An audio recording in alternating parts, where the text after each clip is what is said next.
देवर्षि नारद ने कहा, प्रभु थोड़ा सा और स्पष्ट करें, हम आपसे प्रार्थना करते हैं, उस चेतना के विषय में आप हमारा मार्गदर्शन करें।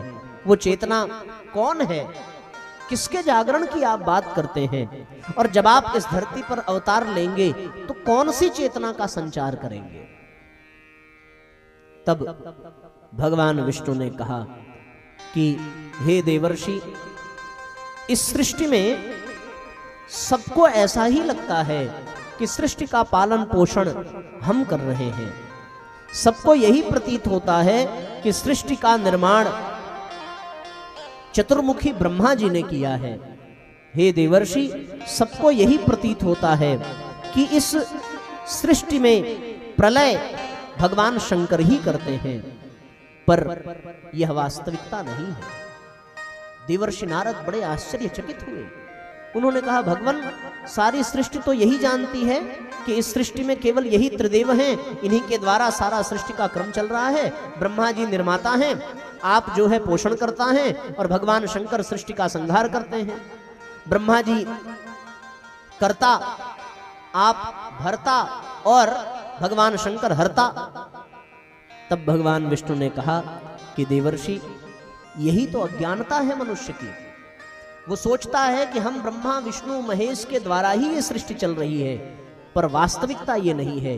अब भगवान देवर्षि नारद को तत्व ज्ञान प्रदान करते हैं। लिखते हैं, गतास्ते च तत्व ज्ञानेन बोधिताः।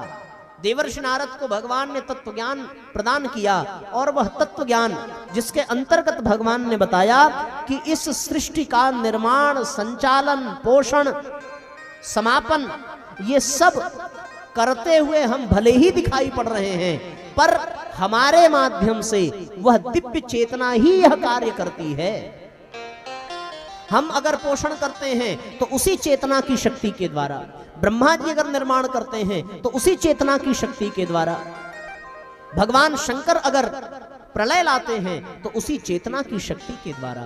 वो चेतना की शक्ति क्या है, उसको किस रूप में जाना जाए, यह विषय विस्तार पूर्वक भगवान बताते हुए देवर्षि नारद से कहते हैं कि हे देवर्षि, इस संसार में उस चेतना को विद्वज्जन एक नाम से पुकारते हैं, और वो नाम क्या है? वो नाम है धर्मस्य चेतनाम भूयो जीविताम कर्तुमद्यतु अधिष्ठात्रिं युगस्यास्य महाप्रज्ञामृतं भराम गायत्रीं लोकचित्ते तां कुरु पूर्ण प्रतिष्ठितां पराक्रमं च प्रखरं कर्तुं सर्वत्र नारद।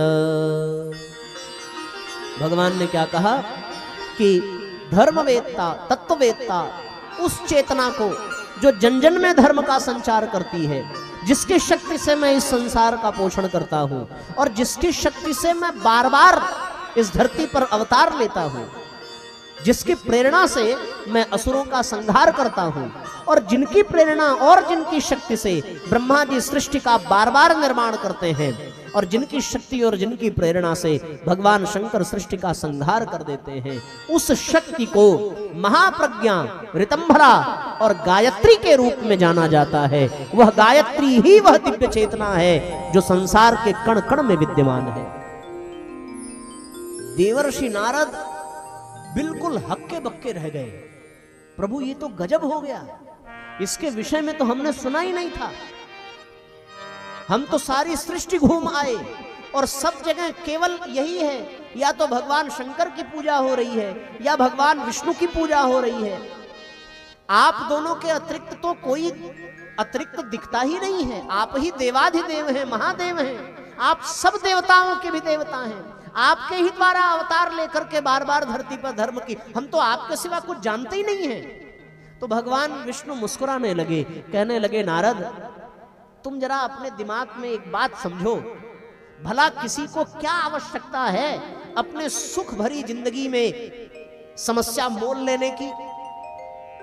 भगवान विष्णु कहते हैं, यहां शेष सैया पर, कोमल सैया पर हम बिल्कुल आनंद में पड़े रहते हैं। देवी लक्ष्मी हमारे चरण दबाती हैं। तो जरा विचार करके देखो, हमें क्या आवश्यकता है कि हम अवतार लेकर के वन वन भटकें, जेलों में जन्म लें और फिर जीवन भर असुरों से युद्ध करते रहें? हमको शौक लगा है क्या कोई? हमारे भी ऊपर कोई शक्ति है जो हमें ये सब करने के लिए आदेश देती है, और उसी शक्ति का आदेश पा करके हम इस धरती पर अवतार लेते हैं, असुरों का संहार करते हैं और उन्हीं शक्ति की प्रेरणा से नाना प्रकार की लीलाएं संपन्न करते हैं। और हम अकेले इस धरती पर कभी अवतार नहीं लेते, क्योंकि बिना उनके तो हम कुछ कर ही नहीं सकते। नारद, जब हम राम के रूप में इस धरती पर अवतार लेकर के आए तो वह दिव्य चेतना इस धरती पर सीता के रूप में जन्म लेकर के आई। हे देवर्षि, जब मैं कृष्ण बनकर के इस धरती पर आया तब वो रुक्मिणी और राधा बनकर के मेरे साथ आई। जब भगवान शंकर इस धरती पर प्रलय का तांडव करते हैं तो वही शक्ति महाकाली का रूप धारण कर लेती है। इस संसार में उस शक्ति के अतिरिक्त कोई और नहीं है। शिव के अक्षरों पर ध्यान दीजिए, शिव में जो ई की मात्रा है वो इकार ही उस शक्ति का प्रतीक है। अगर वो शिव में ई हट जाए तो शिव भी शव बन जाता है, उस शिव की भी कोई सामर्थ्य नहीं रह जाती।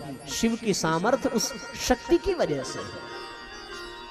ब्रह्मा अगर वेदों के ज्ञान पर आधारित सृष्टि की रचना करते हैं तो वो शक्ति ब्रह्मा के पास सरस्वती के रूप में विद्यमान हो जाती है। मैं इस सृष्टि का भरण पोषण करता हूं तो वो शक्ति इस सृष्टि में मेरे लिए लक्ष्मी का रूप धारण कर लेती है। और जब असुरता अपने चरम पर हो जाती है और मैं भी उस असुरता से पराजित हो जाता हूं तो फिर वही शक्ति नवचंडी आदि शक्ति मां भवानी का रूप धारण कर लेती है और महिषासुर आदि असुरों का विनाश कर देती है।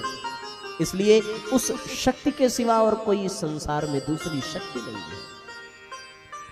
ये वही शक्ति है जिससे स्वयं सूर्य भी प्रकाश पाते हैं।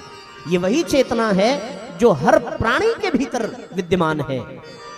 अगर वो चेतना निकल जाए तो फिर व्यक्ति जीवित नहीं रह सकता। इसलिए साथियों, उस चेतना को क्या कहते हैं? गायत्री कहते हैं। उसका कोई आकार नहीं है, उसका कोई स्वरूप नहीं है, वो बिल्कुल निर्गुण है, निराकार है। ये तो ऋषियों ने अपने कल्पना के आधार पर उस चेतना को एक नवयुवती स्त्री का रूप दे दिया, आकार दे दिया, तो उसको हम लोगों ने गायत्री माता कह करके पुकारा। वास्तव में वो नवयुवती का आकार, वो देवी का आकार, वो स्त्री का आकार विश्वामित्र आदि ऋषियों ने अपने सूक्ष्म जगत में प्रवेश करके मंत्रों के आधार पर उस आकार का निर्माण किया है। वास्तव में वह चेतना निराकार है, उसका कोई आकार नहीं है, वो हर कण में विद्यमान है। जिस कण में वो चेतना विद्यमान हो जाए उसी कण के आकार में वो चेतना ढल जाती है। यहां जो गति है, प्रगति है, ये सब उस चेतना की वजह से है। बीज अगर वृक्ष बनता है तो चेतना की वजह से। अब उस चेतना को आप चाहे जो कह लीजिए, जिसकी जैसी श्रद्धा, कोई उसे लक्ष्मी कहे, कोई काली कहे, कोई दुर्गा कहे, हम तो भैया गायत्री कहते हैं क्योंकि हम गायत्री जपते हैं, गायत्री परिवार के। बस इतनी सी बात। वो चेतना हमारे लिए गायत्री है। निर्धनों के लिए वो लक्ष्मी बन जाएगी, मूर्खों के लिए वो सरस्वती बन जाएगी। पर गुरुजी की कृपा ऐसी है कि हमें निर्धनता मिली नहीं, मूर्खता मिली नहीं, गुरुदेव की कृपा से सब मिला।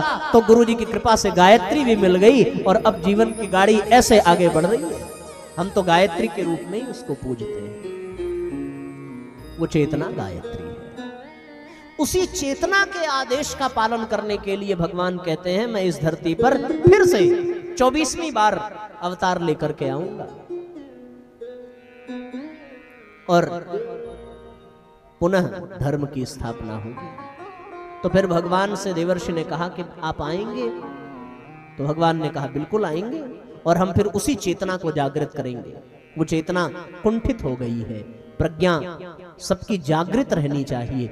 जब तक उस चेतना की उपासना इस धरती पर होती थी तब तक ये धरती देवताओं के लिए भी विहार करने का स्थान बनी थी। उस चेतना की साधना करने वाले साधकों के समक्ष बड़े बड़े देवता भी नतमस्तक हो जाते थे। प्रमाण है शास्त्रों में। दधीच ने उस महाचेतना को जगाया तो इंद्र आदि देवताओं को दधीच के सामने नाक रगड़नी पड़ी कि महाराज अपनी हड्डियां दीजिए वरना स्वर्ग सुरक्षित नहीं बचेगा।